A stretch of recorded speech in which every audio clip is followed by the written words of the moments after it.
ఒక ప్రత్యేకమైనటువంటి ప్రాధాన్యత సంతరించుకున్నటువంటి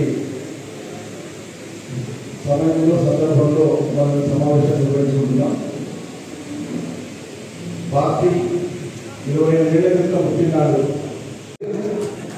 నాగజనపల్లిలో అన్ని నాయకత్వంలో 50 మంది కార్యకర్తలు కూర్చున్నారు. ఈ విషయాన్ని చర్చించారు. వాట్సాప్లో వస్తారు.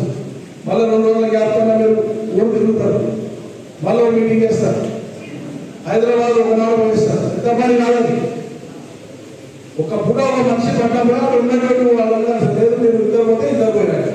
ఓట్లు చేసి వస్తున్నారు పోయి మీ ఇంటికని మళ్ళీ పట్టణంలోనే మా ఒక్క 3 గ్రామాలలో 300-400 మందితో నేను మీటింగ్ పెట్టా. భోజనం పెడతా. ఏ కాలే ఊకే వచ్చి మీటింగ్ చెప్పుకోసారని ఇట్లా ఎక్కడికక్కడ చొరవ తీసుకుంటే సమావేశాలు అయితే ఈ సమావేశాల యొక్క ఫలితం చాలా అద్భుతంగా ఉంటుందని నేను చెప్పింది. కాబట్టి హైదరాబాద్లో ఉండేటువంటి వాళ్ళందరితో విద్యార్థి సంభాషణ చేయండి. మనోళ్ళు వస్తే మనోళ్ళు ఏకమైతే ప్రజలు సంతతంగా ఉన్నారు. ఇప్పటికిప్పుడు ఎన్నికలు జరిగితే తెలంగాణలో ఏ ఫలితాలు ఉన్నాయని తీస్తే ఈరోజు వారు మనకు పోయిన వారం చేసింది సార్ చెప్పిన అంశం చెప్తున్నాను.